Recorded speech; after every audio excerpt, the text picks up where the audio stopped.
Warning, incoming hostiles.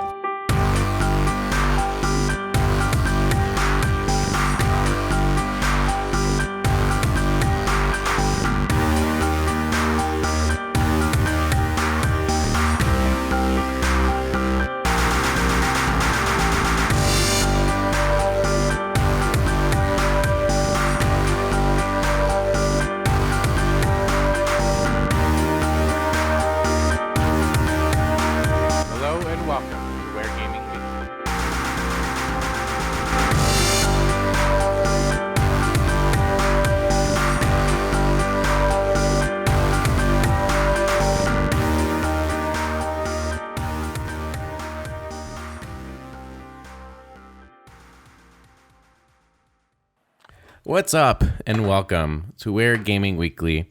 My name is Nick, and 3 hours in front of me is my brother Josh. Say hi, Josh. Hi, Josh.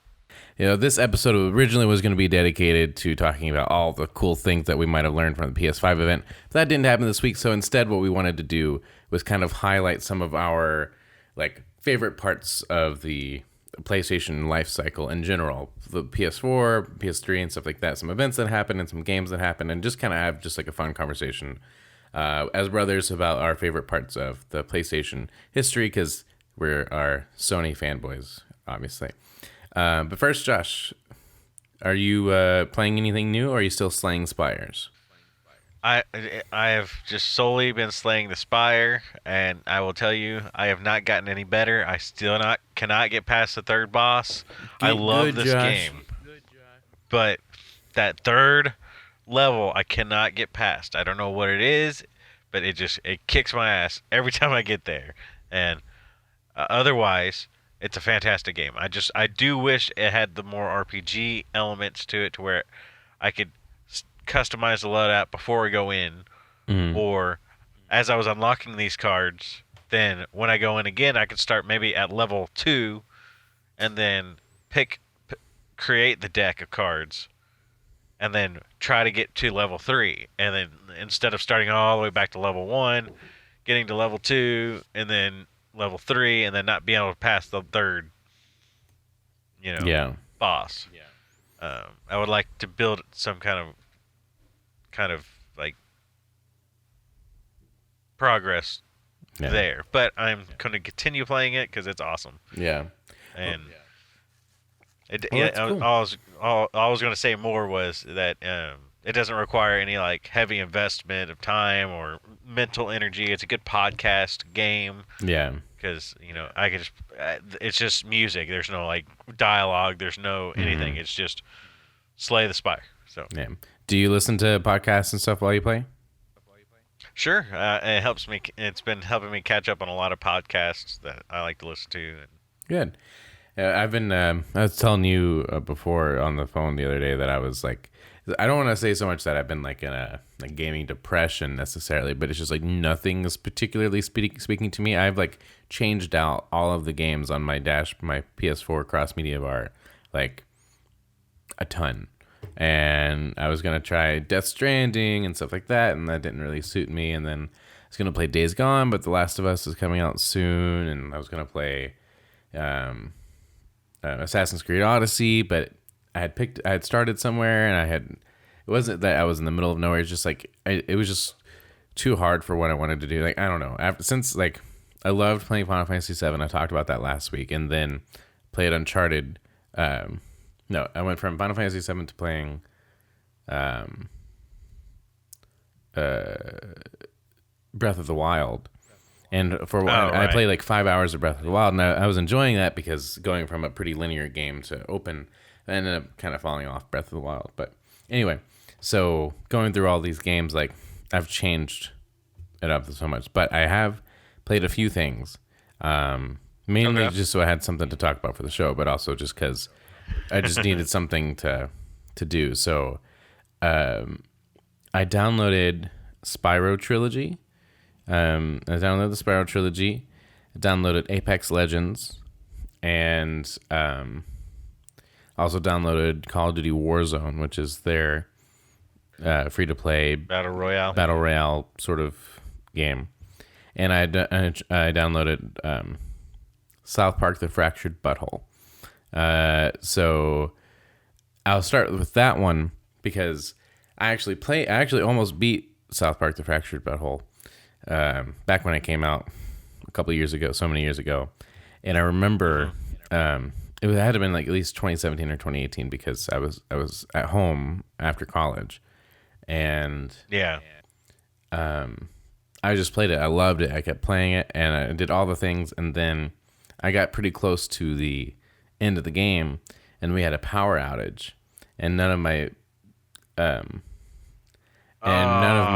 game had saved, and it was partly my fault, but partly the game's fault. There was an error in the game that it was permanently auto saving.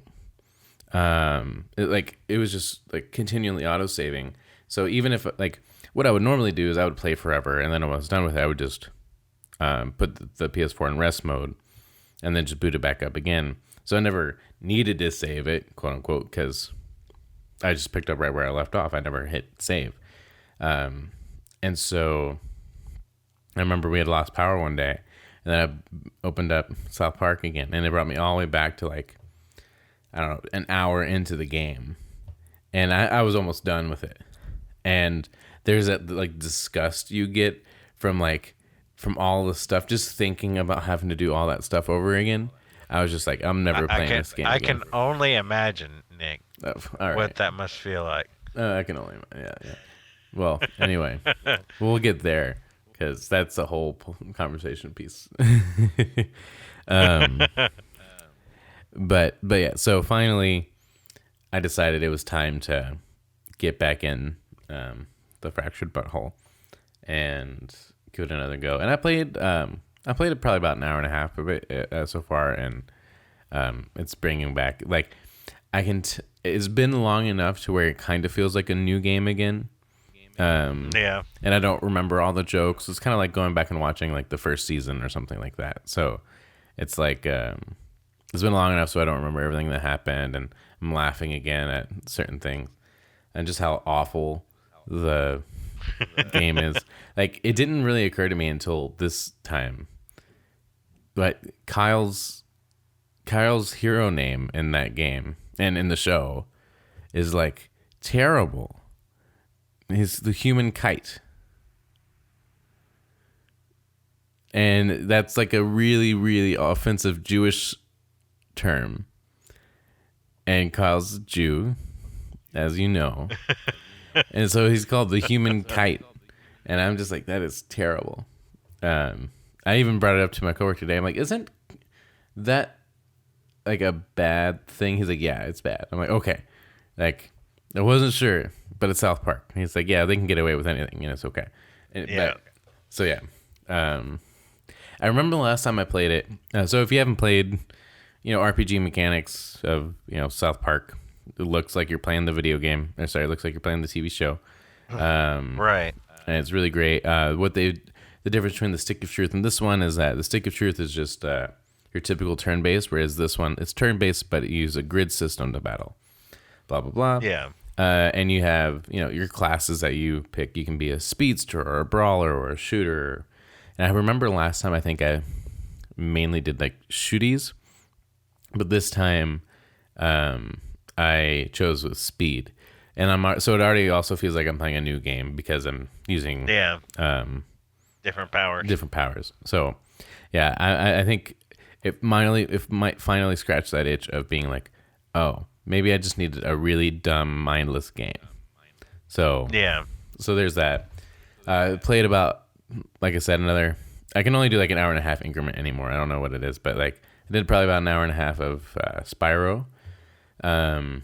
And I had fun with it. Obviously it looks really good. I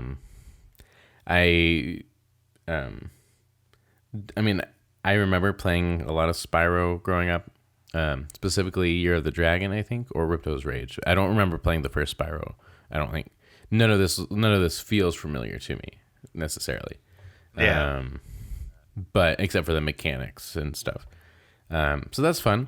I don't really have like a whole lot to add on to Spyro, and it's fun. So I decided to pick up some Apex Legends, And I think that's a game that I've decided is probably too gone for me, just because I felt bad as a player being squatted up into groups of 3 and being the one who doesn't know what they're doing. And they kept making me, and I could be completely talking out of somewhere. I have no idea. They kept making me what they call the jump master. So you're in squads of 3 and you're jumping out of a plane like you did in Fortnite and whatever, and PUBG, and they call you what's a jump master. And my brain's making it like, so I'm in charge of where we're going, like on the map. Like, so we're jumping out. I guess that makes me in charge. And I'm like, I don't want to be in charge of this. I don't know where I'm going. I don't know what hot spots I need to drop down to and which weapons to get, and all this stuff. And I was both matches I played, I was the jump master, and I'm like, I don't know what that means. The game feels great. Like, I get why people love it. Mm-hmm. Like the shooting is great. The maneuvering, like everything, like it's so crisp. And that's Respawn, right? So they have like the Titanfall stuff going for them. I think I could probably find myself spending more time with it. But I had to delete it to put down Warzone. The only reason I downloaded Warzone is because my friend Jose plays it, and I figured if I'm going to play one of these games like Fortnite or whatever, at least I have someone to play it with, like who's been playing it, like Jose. So, in that download, like huge. Honestly, like I had to delete more than I really cared to delete. And actually, I started it last night when I got home today, like more than. Let's see, like at least 18 hours later, it still wasn't done. Wow. And normally most of the games it's like I old school. Yeah. So, granted, my internet's not great here, but but it was just huge. So I don't have anything to report for Warzone yet, but I don't really have anything to report for Apex. I played 2 matches and like. I got it, and I was like, cool. And then checked out. So mainly it's just Spyro and South Park that I spent the time with. I don't know that I'll probably play a few more worlds in Spyro. But right now, honestly, the only thing I'm thinking about is playing South Park. So. Yeah. Yeah, South Park was a fun one. I enjoyed that. The second one didn't hit as memorable to me as the first one. But did you play Stick of Truth? Yeah. Okay. Stick of Truth was just such a exactly what they needed to do, like for South Park. It worked so perfectly for them that. That one sticks out, like the whole story. And of course, I played that one like 5 or 6 times trying to get the platinum because there's a missable trophy, and I got to the point where I could beat the game in like, an hour or so, like not very long, but maybe it was a little longer than an hour. But either way, like, and I was going with a guide like twice. I did this playthrough and I still missed it. And I was like, fine. No. I got every trophy but one, and I gave up because I wasn't doing it again. Yeah. I got the platinum in my heart. Yeah, that's all that matters. Who needs proof? That's like the Destiny platinum. I've got it in my heart. Yeah. Yeah, I did see that there's some new Destiny news coming out. We don't have a We're Gaming news show this week, but yeah. If it were, that'd probably be what we're talking about. That or Sony's being sued by Australia. Did you see that? Australia is suing Sony because they have some sort of consumer policy over there. Basically, people being asking for refunds for things that Sony's not giving them refunds for, but Australia's consumer policy requires that Sony does provide those refunds, and so now they're being sued. That's the dumb version of it. I don't know what's going on, but anyway. So beyond that, which is not a small thing, but so Destiny's got some stuff playing. I did pick up the Division for a second. I know that's not what Destiny is, but I did pick up the Division for a second and did a side quest, and I was like, I'm good. I really enjoyed playing the Division, but it just kind of. Did you beat the Division 2? I got to, power level, which is 30 there. I think at least the first power level. I don't know if there's like tiers and stuff, but I haven't quite finished the overarching story. I'm almost there, but yeah, I didn't finish the story in the first one or the second one. I think I think it's all right. It just didn't it didn't grab me enough to pull me in. That, and it's another one of those shared world shooters, and Destiny is basically mine. Yeah. So it's hard to focus on another one. Mm-hmm. Mm-hmm. So yeah. Yeah. But so we wanted to talk about some of your favorite. Hold on, I'm gonna start this exchange over.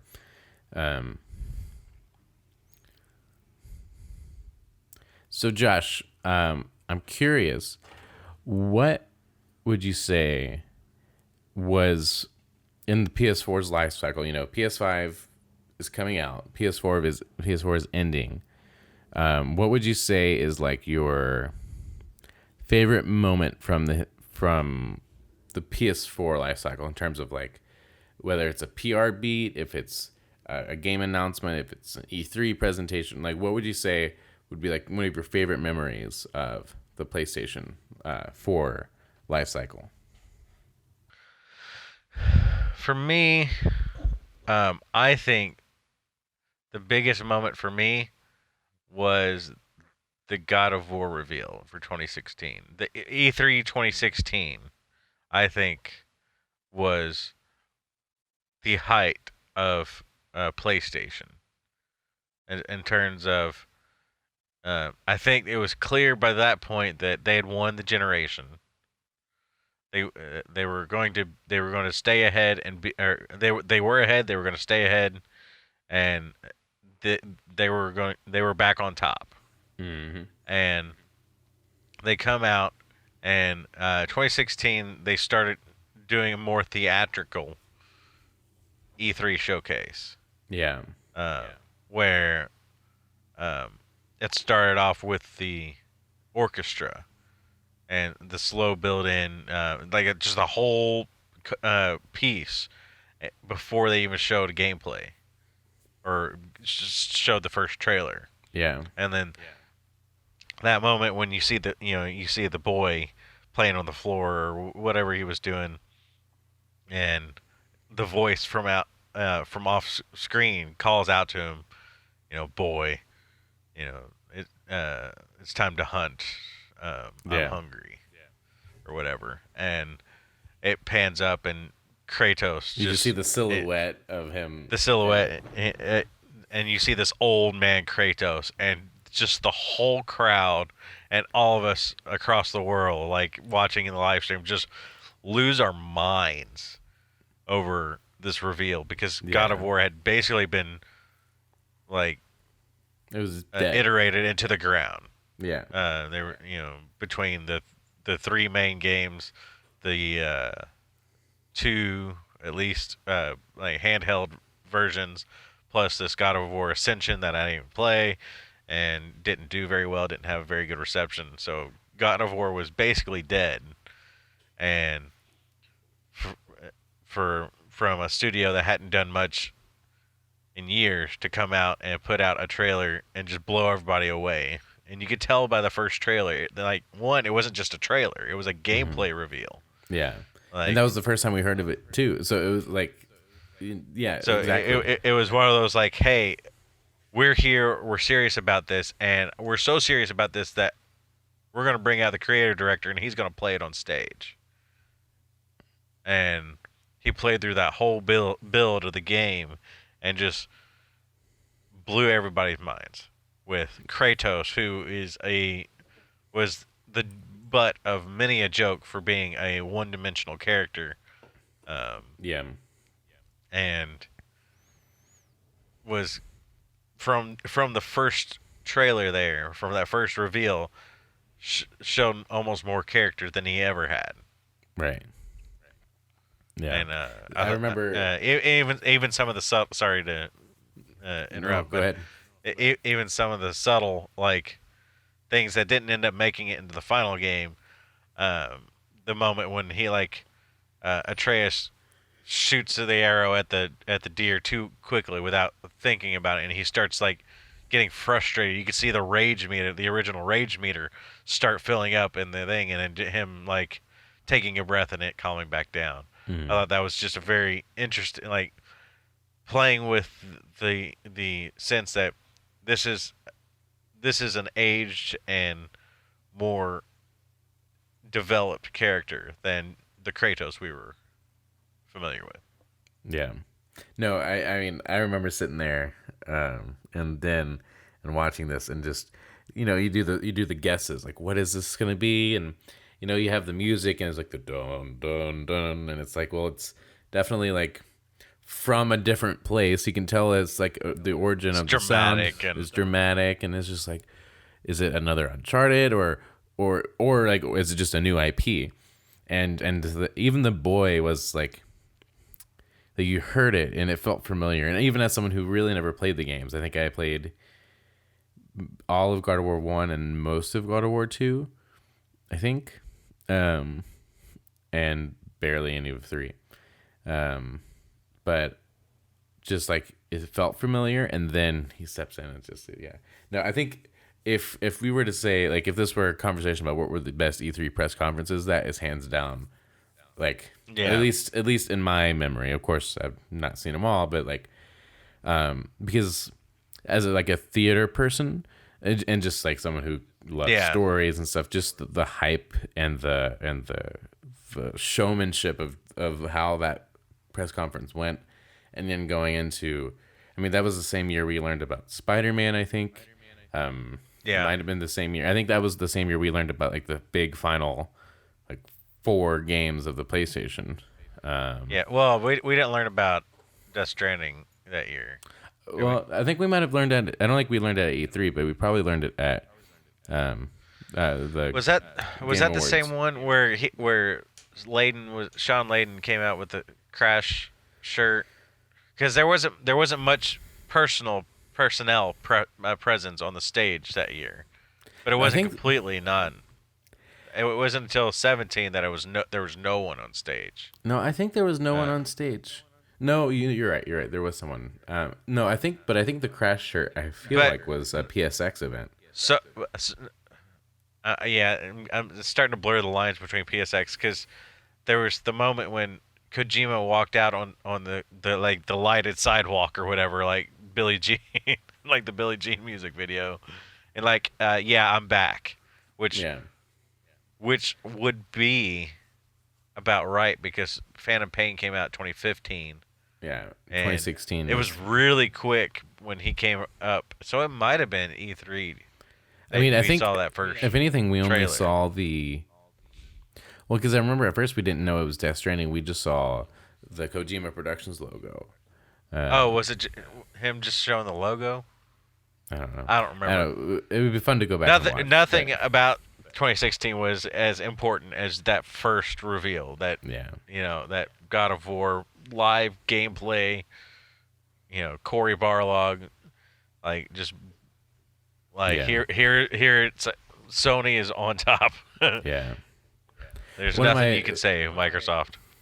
Yeah. One of my favorite memories from the PlayStation, more personally, obviously that was a big one, but was actually purchasing it. I don't really remember, as we are live in the middle of a transition period with PS5, I don't particularly remember the feelings I had while we were waiting for PS4 to come out. I don't remember looking at articles saying, "Oh, the PS4 is going to have GDDR5." But I don't remember those articles. I mean, I'm sure I read them. I just don't remember them. And the conversation pieces just seem to be very different now than they are then, even though it's the same. I don't know. And wasn't it called Project Orpheus or Orbis? Orbis. I was gonna say Orpheus, like Morpheus with no M, but I think it was Orbis. I was thinking Orpheus too. So um. But yeah. So I no, remember, no. PSVR was Project Morpheus. Are you sure? Yeah. Like Neo. Because there was another project, another code name in Sony that was not Morpheus or Neo, but there was like Trinity or something. You're right. Project Morpheus was the VR. That was announced at GDC many years, like 2 or 3 years before it came out. I say that could it be Orbis? Orbis? But that's an X. I don't know. It doesn't matter. So I just remember that part. But the 2013, I believe it was the year it came out. Is that right? Yeah. Yeah. So if the PS4 came out in 2013, I remember I just graduated high school that year. I know. And I was home for Christmas break from college. And I guess it was Christmas money or birthday money or whatever, because my birthday falls around then. And I had this money burning in my pocket, and I had the $300 I needed. I remember we walked into Walmart, and I think I kind of knew I wanted to buy a PS4, but I think it was just like I guess we'll look at the PS4s. And I remember it was the last one they had in stock. And I don't know why I had to pay in cash. It was one of those things like, I think you had a discount at the time, or something. I just remember I had to pay in cash because I had to go to the ATM and pull out. Couldn't have had a discount at the time. I wasn't there. I don't remember. I just remember I had to pay in cash. It was cheaper somehow, because I had to run up to the front of the store and to an ATM and pull out $300 to actually purchase it. Which $300 doesn't sound right. It would have had to be like $400. It was $3.99 when it came out. So so maybe I pulled up. All I know is I paid in cash, and I walked out of there, and I remember sitting in the car and asking you, "Did I just make a mistake? Should I have not done that?" Buyer's remorse or whatever. Yeah. But it wasn't. I didn't have any remorse about buying the PS4. I had remorse about whether it was a smart financial decision, spending the money. Yeah. I've done that once since then too with the Switch, but no, but that was just one of my. You do that with every big purchase. Oh yeah. I mean that. But with the PS4, I think that was my first, like, I had a PS3 and I had my PS3, but I think I don't remember buying that. But I remember, like, with the PS4, the PS3 we split. Oh, that's right. And then you ended up just giving it to me, and you bought another one. You got a refurbed one, or I bought you out, or something like that. I don't remember if there was any money exchanged after we split the PS3, and then I ended up getting the George Foreman PS3. Oh, the one with the sliding. Yeah, the third iteration. Because I had the first Slim, the first PS4 Slim. Yeah, we bought the first Slim that came out, because it finally got to a place where if we split it, we could have afforded it. And then the PS4, you were the first to adopt the PS4 because I was just starting. I was in my second year at EKU, or college. Yeah. It wasn't until I think I bought mine not long after you bought yours. Oh yeah, it couldn't have been that long because But anyway, I just remember the feeling of pride of this is mine. Yeah. And this is just like that. And I remember plugging it in and not having anything to play. And I think the first we went to the PSN store. We bought a copy of Madden 25 celebration. It was Madden Celebration 25. Yeah, I still have that somewhere. I think so. We bought that, and I think we might have bought Assassin's Creed, or it was soon after we bought Assassin's Creed 4 Black Flag.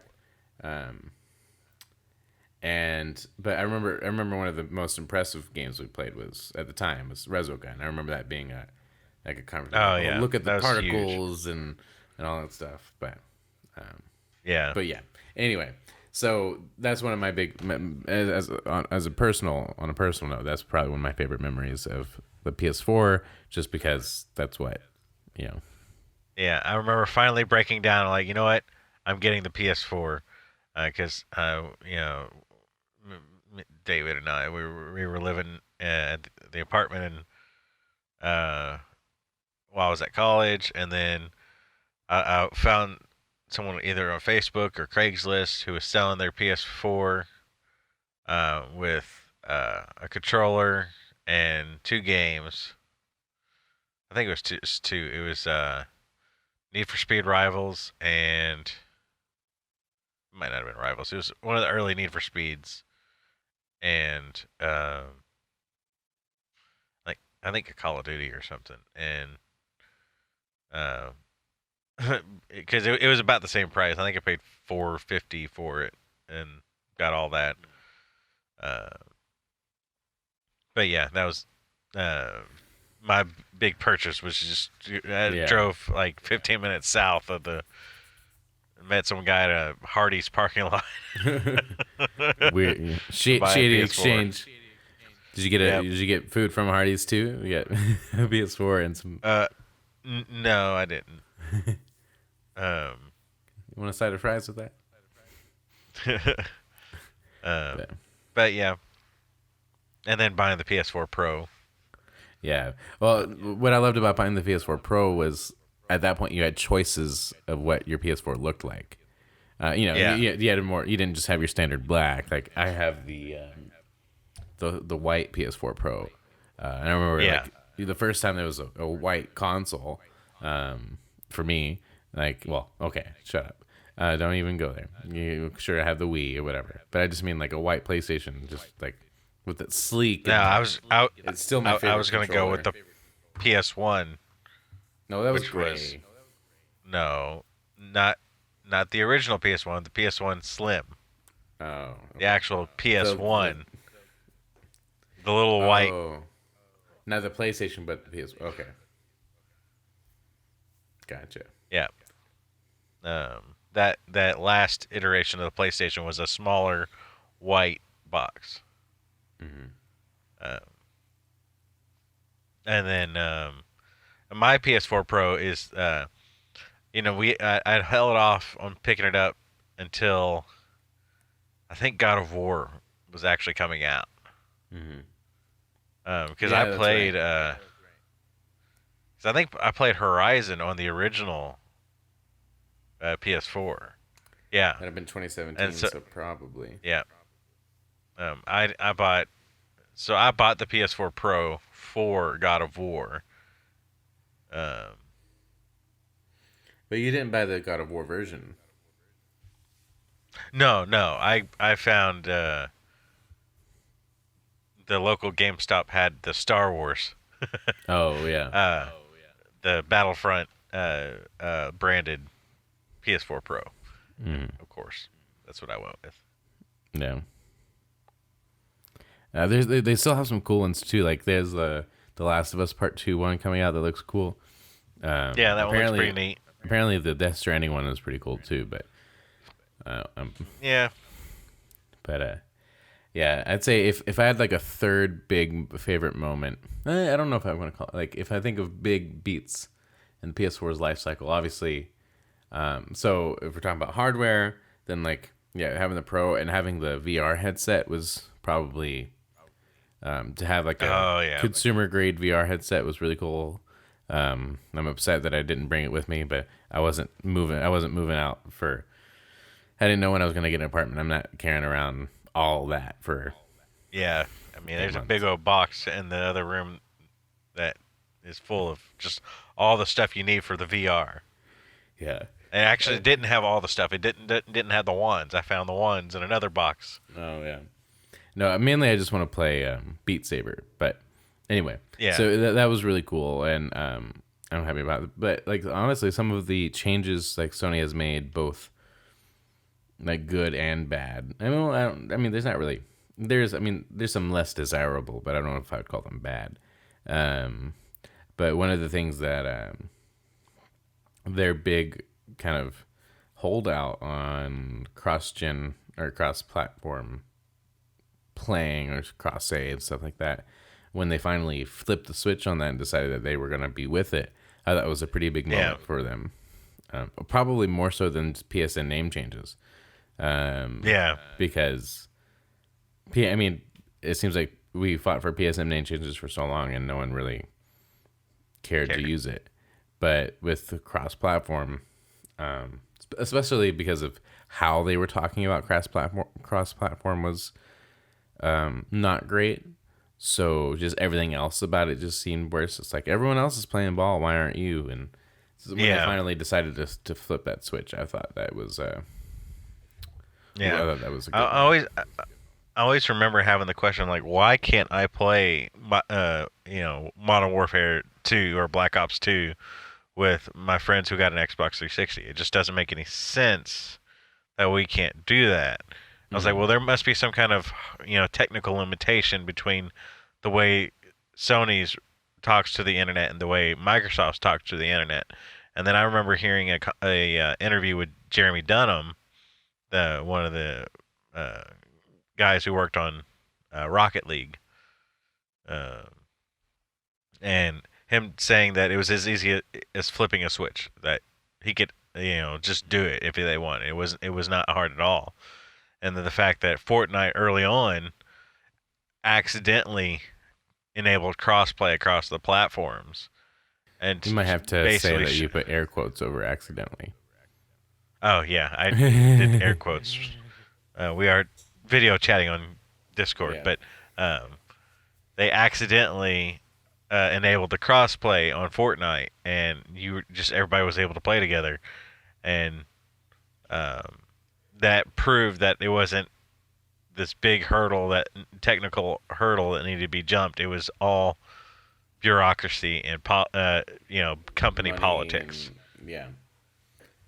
And, So seeing those walls break down, they're not gone.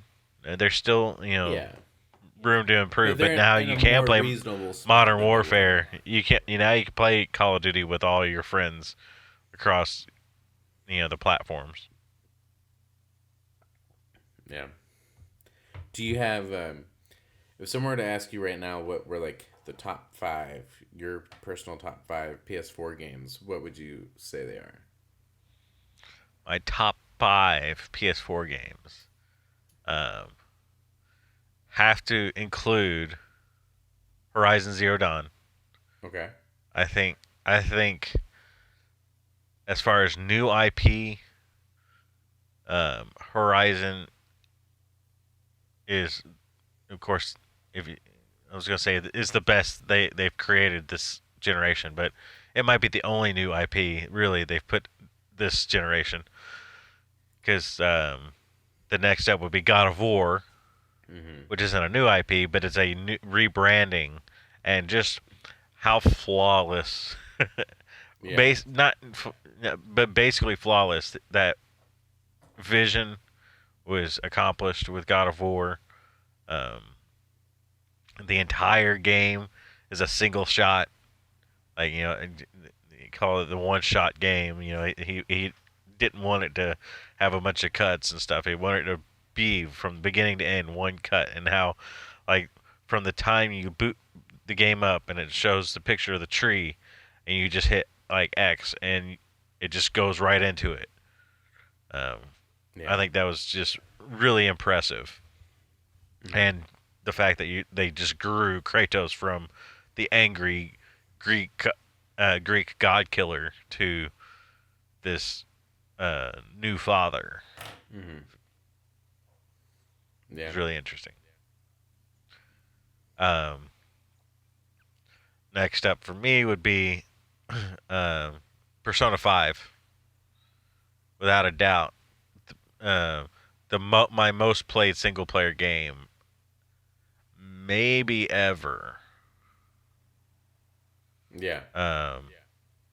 I mean, in that game alone, I have 200 hours, Right. and well, if you look at some of my phone games that I like, time killer games, but we're not going there. Persona 5, not Royal. I haven't played Royal yet, but blew me away. I've never been the biggest uh, turn-based RPG player. I liked Final Fantasy 7 and Final Fantasy 10, but most other times it just doesn't speak to me. But for some reason, Persona 5 came out in 2017. I didn't play it till January or 2018. After we saw the Game Awards, and I didn't realize at the time until I'd seen it at the Game Awards that it looked like an anime. Like, it looked like you were playing an anime, and the art style was so unique and was so full of energy, and it had just such a great style to it. I was like, I've got to try this game, especially if it's gonna be like considered one of the games of the year, and this is clearly speaking something. I had tried playing Persona 4 Golden on the Vita, and I realized early on, I played through like the first week, and failed the first week, and realized it was not my game. Like, okay, I didn't know that I got to this point, I've already lost, and now I've got to go back and replay this whole week, where I didn't even understand, like, I've got to go to class and, like, try to hang out with people, and then I've got to go into the TV at night and fight things, and it's all procedurally generated, and I was just totally lost, so I couldn't get into Persona 4. But Persona 5, for sure, one of my games of the generation. So I said Horizon, that's one. God of War, Persona 5. What about you? You probably got a couple. I do, but no, the way I was looking at this for myself, not necessarily how I asked you, but I was like, well, are these like my top 5 favorite games, or if these are like the top 5 best? Like, if someone like, hey, I'm buying a PS4 right now, I've never played a single game, what would I get? And so, like, God of War, I would have definitely mentioned Horizon Zero Dawn. While Persona 5 is one of my favorite games, I don't know if I'm quite ready to recommend that to somebody. I would probably say Spider-Man for sure as one of the top best PS4 games, because the accessibility to get there, to get to the game is good, and it's Spider-Man. It's fun. It's awesome. I would say this is probably a little biased, but like, if you're into shooters and stuff like that, I might recommend Destiny 2, just because the shooting is really good. Now, if you're not into the multiplayer aspect, there's a lot of stuff you can do by yourself. Granted, it's not super story driven, so if that's what you're into, you may not like it. But I think technically, Destiny 2 is probably one of the best games on PS4. At least in the shooting and stuff like that. Anyway, and this one's a little personal for me because it's one of my favorite games, and I would recommend this to other people, even though they probably wouldn't like it as much as I would. But Life is Strange, and Life is Strange for the story. Those are some of my favorite games of all time. And I think if you're looking for a game, it's kind of like in the same way you might recommend the Walking Dead Telltale games. It's like, if you're looking for something where you're a part of the story, but it's not specifically challenging, and you just want to see an interesting story unfold, Life is Strange is like there's a movie production company called A24, and they do a lot of like indie darling movies, like Lady Bird's one of my favorite movies, movies like that. And so this is like the video game version of that. It's like, it's indie and it's weird, and it's about depression, and what if you had the ability to turn back time and stuff like that. And then maybe like, this is supposed to go on the next one. I don't know if I would say Red Dead Redemption 2 or not. You're talking about one of the technically best games on the PS4. That is, by far one of the most impressive.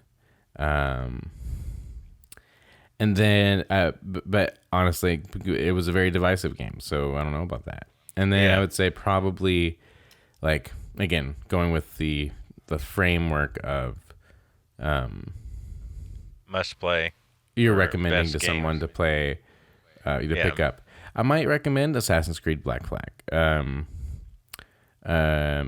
That was, I'm not a huge fan of the way Origins and Odyssey are playing right now. That's just a personal thing, but I thought Assassin's Creed Black Flag was, I thought the gameplay was fun. It's not an Assassin's Creed game, like we have to say, but it's, the game is fun and the ship mechanics are great and stuff like that. So if you're looking for like an open game to get into, if you're not interested in Horizon, maybe try out Assassin's Creed Black Flag just because it's fun. But yeah, those are. Those are I just say if you're not interested in Horizon, play it anyway because you will be interested in Horizon. I agree. I mean, if you have no prior knowledge of Assassin's Creed, or you're not like, I love Assassin's Creed games. If you want a really cool like Caribbean like pirate simulator, not really a simulator, but it's a decent story. I think Black Flag is a great way to go. It was a beautiful game early in the generation. It looked great. It played great. It just didn't. It just wasn't an Assassin's Creed game. It didn't do anything for that story. Mm-hmm. And I don't think any Assassin's Creed game on PS4 has done that. So I would agree with that. Life is Strange is. I mean, those are interesting, hard games to recommend because they're not traditional games. They're more like they're not big action adventure games or anything like that. So But if you want a comic book style, like not superhero, but just a very I know what you mean. Easy to digest story, but deep and thoughtful and thought provoking story. I'm with you. Life is Strange is fantastic. I think the Walking Dead games are very compelling, as far as like strong characters in those games, with Max and Chloe, and then with the Walking Dead, I would agree. I would put Clementine and Lee and the characters that form around them are some of the best characters in gaming. Yeah. Now, like if I remember, I always used to want to work at GameStop, and I don't think any of us were ever going to ever work at GameStop. But I've been in a GameStop, and I was next to someone trying to make a purchase. It was a kid with their mom, like kid being like 12 or whatever, and their parent. And I remember them looking at certain games, and I kept being like, "Well, what do you like?" And I'm trying to like look around, and he really, really, really wanted to buy Fallout 76. And I said, "Oh, this was recent." Yeah, this was in the last year, and I was up here, and I was like, "Well, like you can totally get Fallout 76. Like I'm not gonna judge you for getting Fallout 76, but why do you want to get it?" And he was like, "Well, it looks like a lot of fun. I can play with my friends." And I'm like, "Hey, that's great, but if you want to play with your friends, why don't you get something like Destiny where the shooting's good?" And he's like, "But I like the back world." I'm like, "Okay, well then get the Division because it's not the same.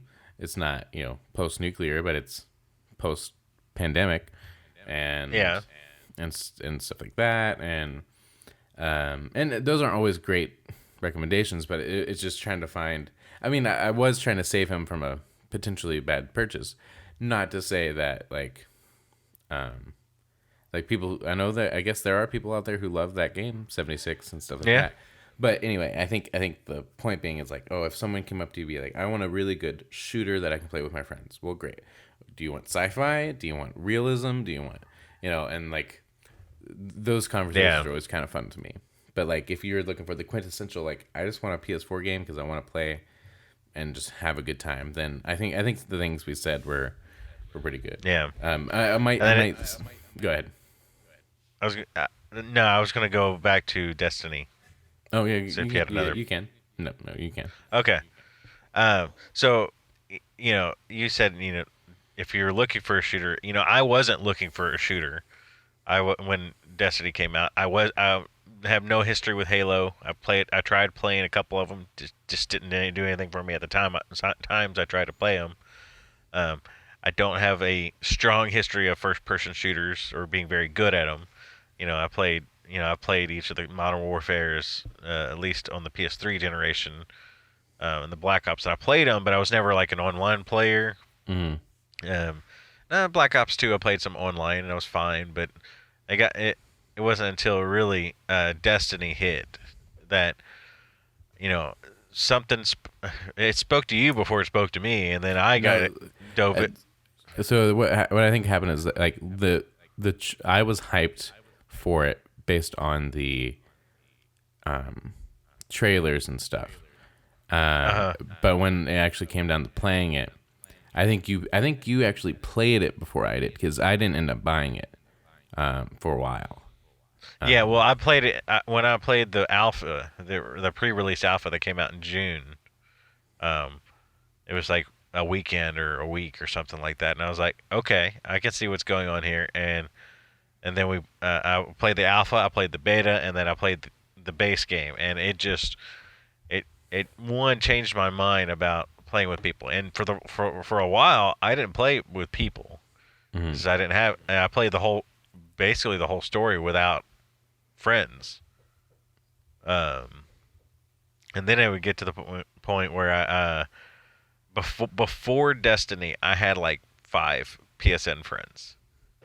I didn't have a whole lot of like communication online because I only knew a couple of people that played Call of Duty, and then other than that, I didn't see a need to add friends on PSN because I played single player games and I didn't care about multiplayer. But playing Destiny, I was like, man, I want to do some of the stuff, but I don't have any friends, so I started joining groups, and just so happened to run in, like, meet people in the game, and it became an addiction for me. I put 1,500 plus hours into Destiny 1 alone, playing with. I went, like I said, but pre-Destiny having like no friends to having over 70 plus friends at the end of it, because I would meet people. I would join a group, and then we would play with a bunch of random people. Then we would all just add each other, and then become friends and form groups and do like strikes and run the missions and run story mission after story mission after story mission and do the dailies and do the nightfalls and just spending so much time together. I would go to class and then I'd come back and I would play in Destiny. I would play Destiny till 4 o'clock in the morning and then go to bed, get up, do the same thing every day. Just like those old WoW stories you would hear, and it would be the same thing. Oh, they finally released the raid, and then we would go in and try to figure out some of the. And we weren't one of the first people to do the raids, but sure. It got to the point where, like, all right, we're going into King's Fall, the second big raid that came out the year later, and we didn't go in with guides. No one knew how to do it, so we were going in and trying to figure it out. And that was probably some of the coolest stuff I've ever done in gaming. Is when we first, like, raids in general, but when we did the first raid of Vault of Glass, and everybody's got to be in sync and in tandem, and have got to do, like, you've got to be here doing this, you've got to be over here doing this. And someone's running around with a relic while these platforms are coming alive, and then you have these big bosses while they're snipers, and everybody's just got to be going in order, and then you got to go in and out of reality. Well, it was just. Then when we finally, after hours and hours and hours, you get to the end and you don't beat it at the end of the night, and you're like, guys, I got to call it a day. And you still had the time of your life just doing these crazy things, that come back the next day and try again, and then finally beating the raid, and then learning how to cheese the raid, and like let's push the Templar off the edge with solar grenades because that's something you could do. We found out we could push Atheon, the biggest boss in the game, off the ledge in the first 30 seconds of the game, and learning how to do that and then just cheesing it every week because that's how you got the rewards. And I had 3 different characters and they were all the same characters, so you could get 3 times as many rewards because you could only get the rewards for the raid once a week. So then I was running 3 characters, and you had to run through the whole story with 3 times and doing the nightfalls. Yeah. It was just this weekly. You would recommend that then to somebody?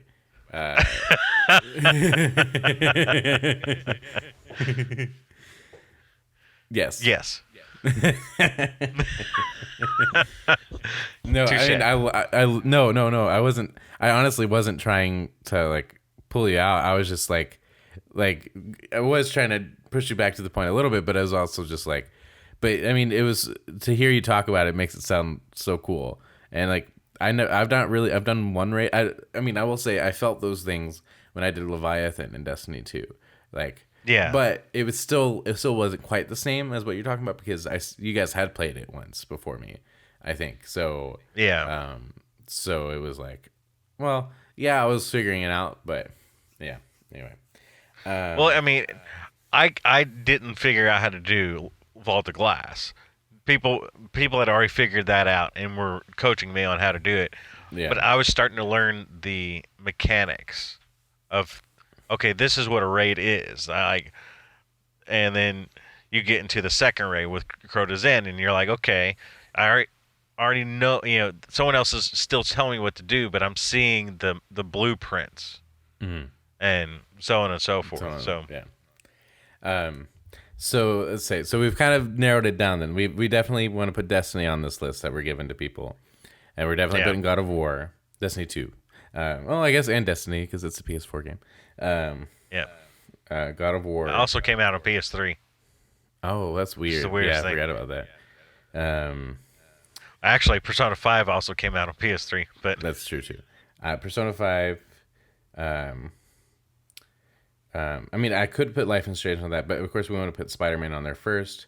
Assassin's Creed Black Flag, Horizon Zero Dawn. Yeah, we'll go ahead and put Life is Strange. And then, I mean, that's a pretty good list right there for someone. Like, to start off with, that's 8 really good games. Sorry, 7 really good games. And just the iterations of that.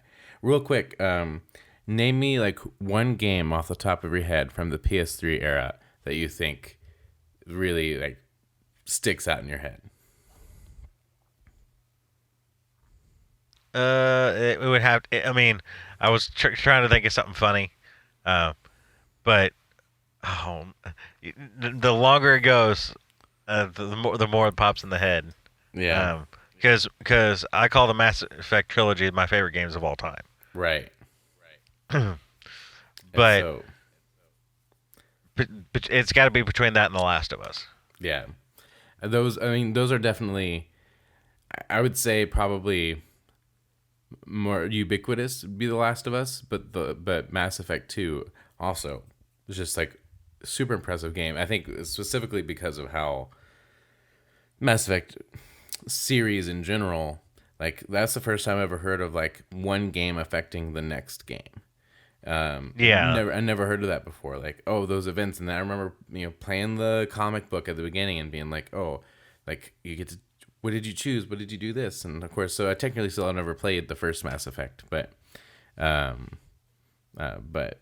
those are. I think for me, if I were to say like what was my big game on the PS3, was probably Batman Arkham City. I loved that game so much, and I almost forgot about it. I put it on. It's like the last thing on the list that I put here because I forgot about it, and then I came back to it. But like that game, I don't know if I feel like I've played that game the most out of any game, except not to completion. Like, not 100% trophies and stuff like that, but, like, the story. I remember played it once initially, and then I tried to go for the platinum, and they had that stupid trophy where you had to play the game on every holiday, every month. Like there's one holiday a month you had to play. It was Calendar Man, and you'd have to, play like enough. All you had to do was cheese it. Yeah, but I told you at the time, just cheese it. But so I didn't. So I didn't ever get that. But that game, like, that was my open world game, and it felt like Batman, all that stuff. Last of Us obviously is great, but yeah. And then we were talking about Call of Duty. Black Ops 2, I would say, is probably my most played Call of Duty. That was the last one I really cared about. I mean, I played Modern Warfare 3. Black Ops 2, I played. Didn't really care so much about it, but yeah. Hang on, we're having a time dilation. And what about PlayStation 2?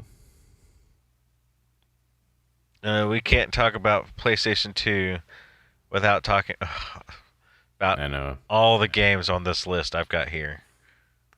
So I have, how many, like, off the top of your head, do you have more than like 10? I have 1, 2, 3, 4, 5, 6, 7. I have 8. But of course I'm doing like... Okay, 9. I have 9. I was going to say, I think I have 7 or 8.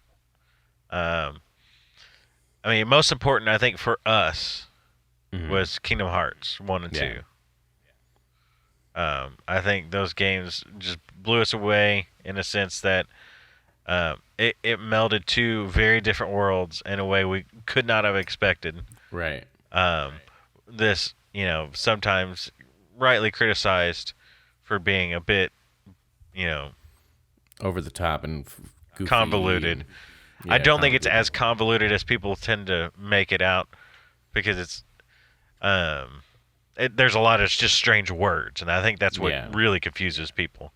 I don't know, but I think it's probably about as convoluted as people think it is, because you have bodies and souls, and you have people ripped apart, and they have 3 versions of themselves, and in one game you're doing this version of them, and the other game you're doing these versions of them.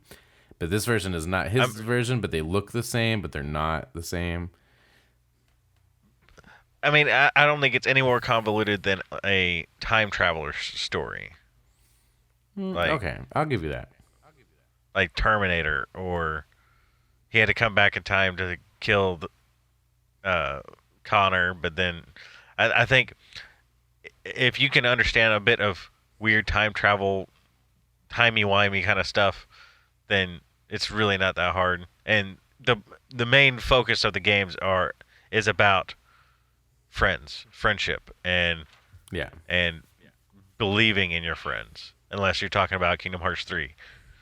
Yeah. And then but Kingdom Hearts 1 and 2, very important as far as we're concerned.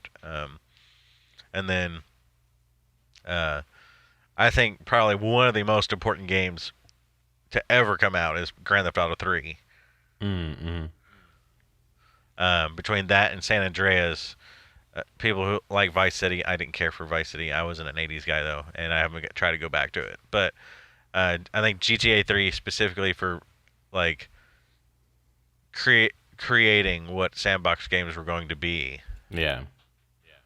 Open world sandbox games, and then San Andreas bringing in all the different types of like systems you could think of, like having to exercise and work out. And all right, well, we got cut off there a little bit, but most important was the point was that Grand Theft Auto series on the PS2 was very important, and created a lot of what we're seeing in games today. Stuff like that, just even if it was around, because you had the True Crime Streets of LA. Those were direct responses to Grand Theft Auto. The game's starting to come out with open world, Spider-Man 2, but I don't think anybody implemented it quite the way Rockstar did with Grand Theft Auto 3 and San Andreas, that we still see those fingerprints in games. Right. Yeah. For me, for PS2, that was like really the first generation that I remember stuff from. I didn't really play Grand Theft Auto at the time. I would probably say like my go-to game during the PS2 era, besides Kingdom Hearts, is probably like Guitar Hero. And actually, I've been thinking about Guitar Hero a lot lately. I kind of wish. I mean, I think there is a PS4 version of Guitar Hero.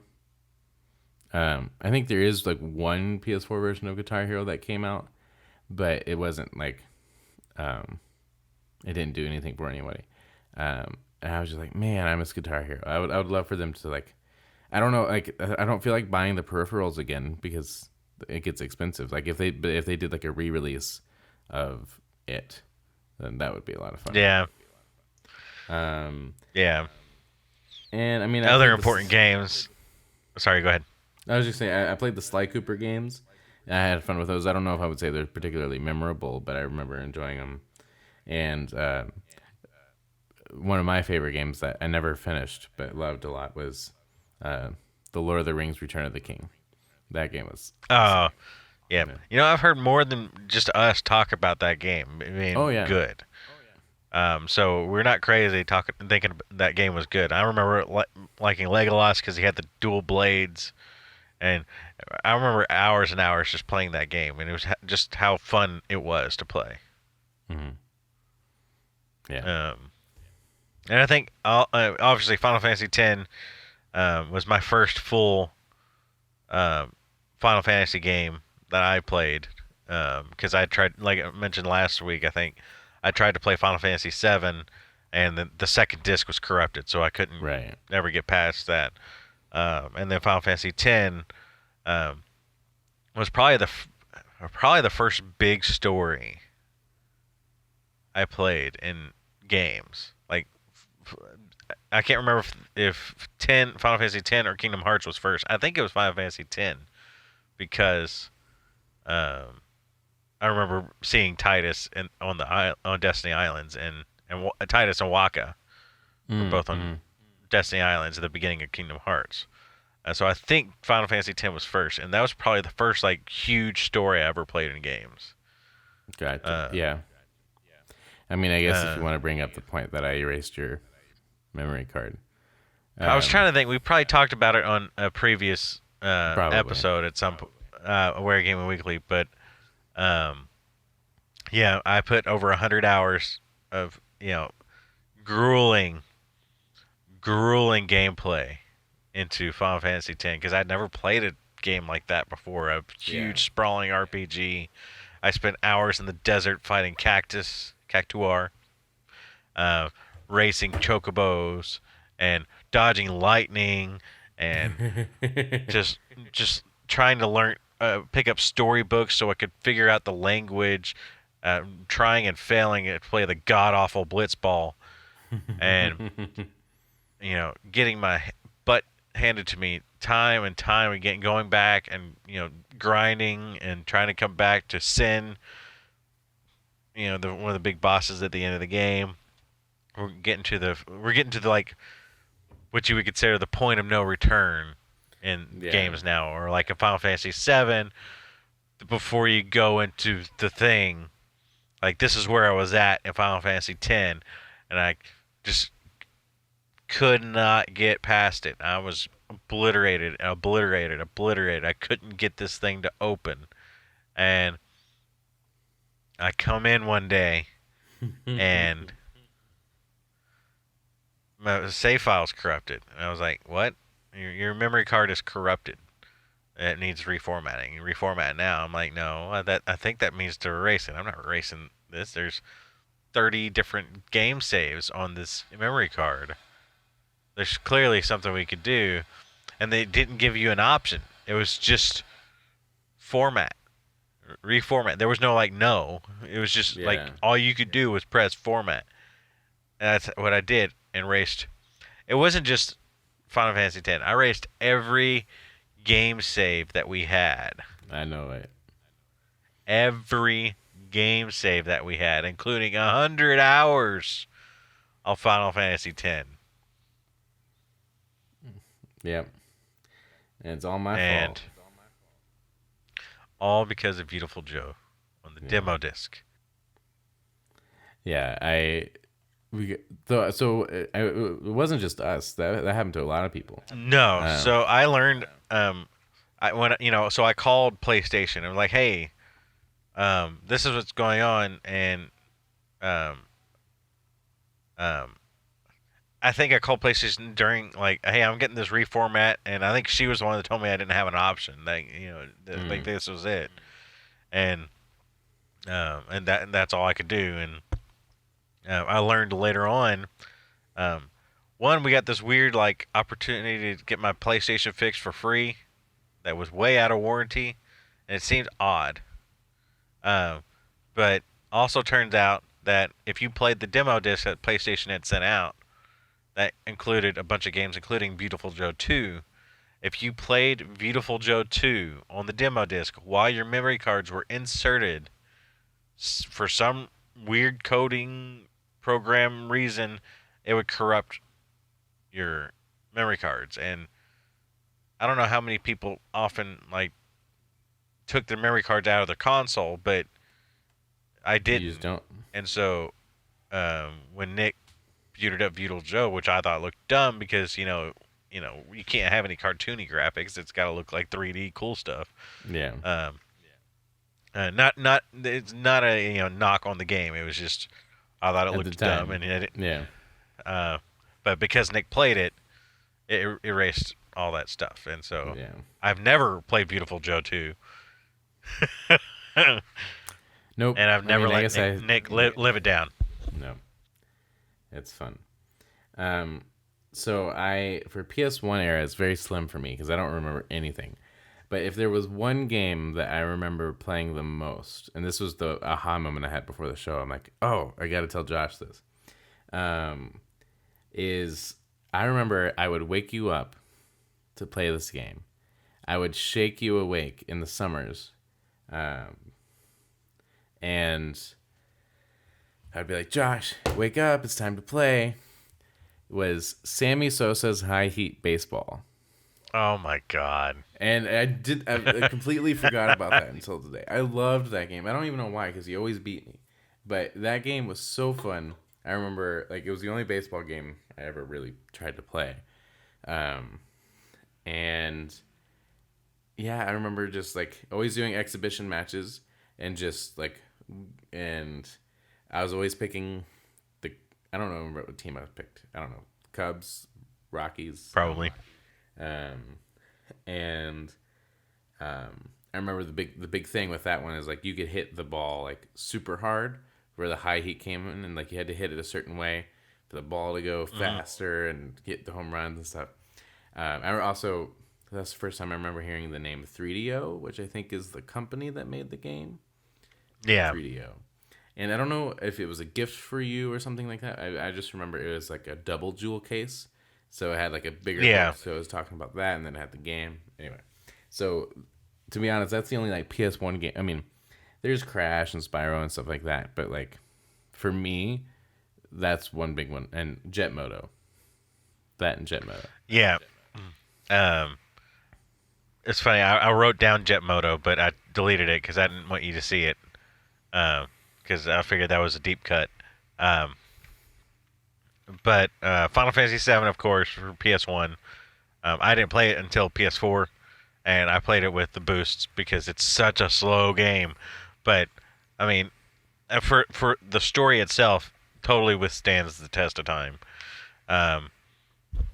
Obviously, Crash and Spyro, very important. I loved Crash. I don't know if I beat. I beat Crash Bandicoot Warped. Yeah, that's the one but I don't think as well. I don't think I beat the first two. Crash Team Racing, obviously very important. Intelligent Cube. Say that one. Which is crazy. Which is crazy puzzle game that I couldn't even describe to you right now. But I remember really enjoying it. I think you were like running away from a cube. Okay. But I'm probably not describing it correctly, so I'm not going to describe it anymore. But I played the heck out of that game, Intelligent Cube. Other than that, I don't remember. I remember trying a ton of games. Mm-hmm. I remember trying like Rascal. That was terrible. You couldn't control it. I remember, you know, Sammy Sosa high heat baseball. That I was always the Giants, San Francisco Giants. Mm-hmm. That's because I played on a team on the Giants in Little League, so Giants was my team. Yeah. And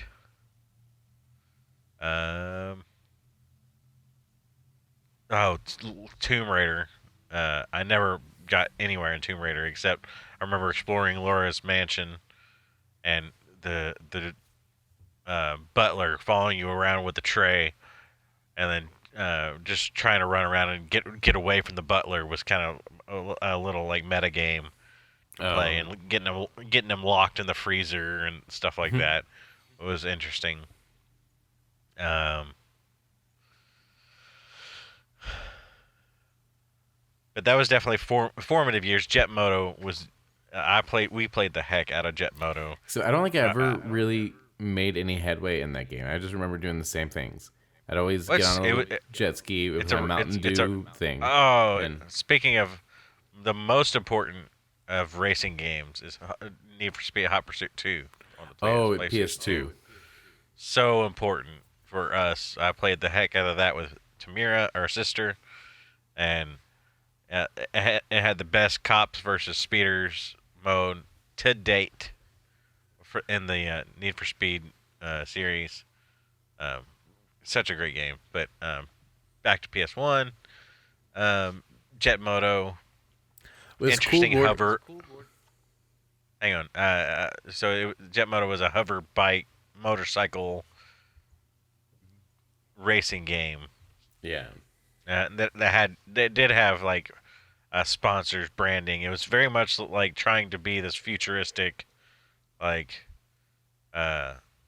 motocross type game, and we enjoyed it, the heck out of it.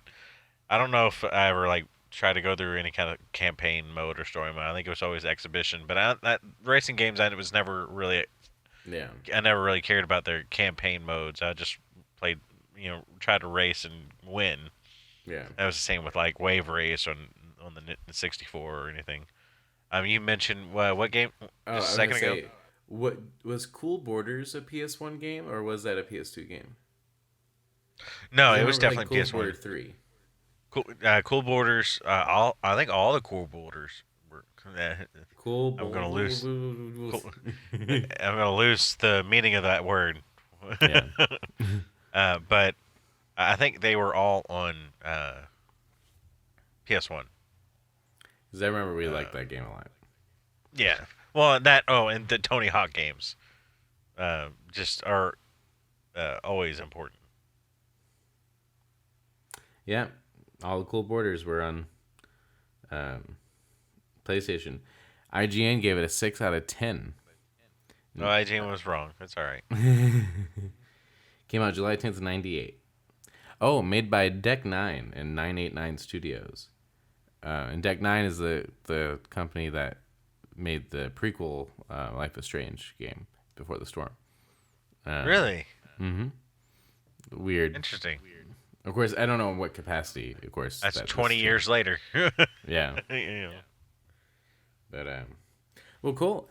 It's kind of nice to go down this memory lane of PlayStation life cycle. And there's so many games that we missed. Yeah. I think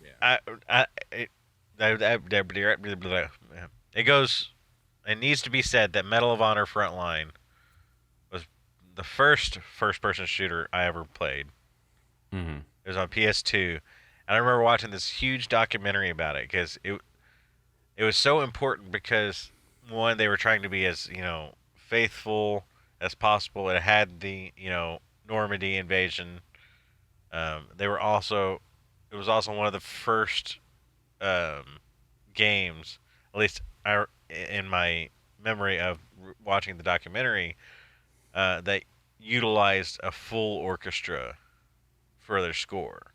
Oh. Which was just something that really hadn't been done before. And it was very important for that reason. That's cool. I didn't play any of the Medal Honors before or after, but Frontline was the one I played, and I remember all the cheats that went along with it, like big head mode and all that stuff. That was just fun. Mm. Yeah, I do remember that. I think my version of that was Call of Duty Big Red 1, which is the second Call of Duty game to come out. And because I don't think I've played whatever Call of Duty was. It might have just been Call of Duty. But I remember playing Big Red 1, and I remember that was the first game first person shooter game that I completed all the way through. So, but that's our show for this week. Thank you for listening. If you want to keep up with us, you can follow me at Speak Nicklish. And you can follow me at Joss1015 and our Ware Gaming at WareGaming_. Next week we'll probably have some more juicy stuff to talk about if we get some more reveal events. So that'll be a lot of fun. I'm hoping. Well, we got the Destiny event that happened, but we're supposed to get another big piece of news on the 9th for Destiny. Yeah, I think that's when the next season opens up. Yeah, and we're supposed to have more, like, I think EA's got something to say, and we're supposed to hear more from CD Projekt Red. So hopefully we'll have a decent, news week. We'll have some stuff coming up next week. So, but until then, thanks for playing and watching and stuff. Yeah, and say goodbye, Nick. Bye, Nick.